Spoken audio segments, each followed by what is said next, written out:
ህወሓት የሰማዕታት ቀንን ለጦርነት ቅስቀሳ እየተጠቀመበት መሆኑ ተገለጸ።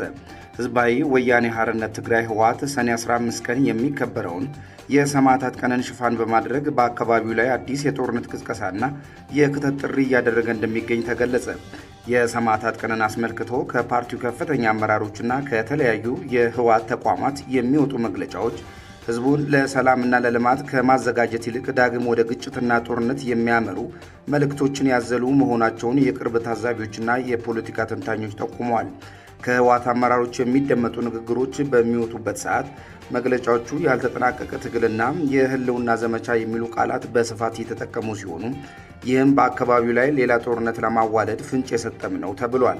በዚህም የህወሓት የሰሞኑ የቃላት ትንኮሳ ካለፉት ግጭቶችና ጦርነቶች ገና ያላገገመ ክልል ህዝቡ እንዲህ ያለ አዲስ የጦርነት ቅስቀሳዎችን፣ ጥሪዎችን ወደ ሌላ አስከፊ መከራና ሰብአዊ ቀውስ እንዳያመሩት ከፍተኛ ስጋት ገብቶታል።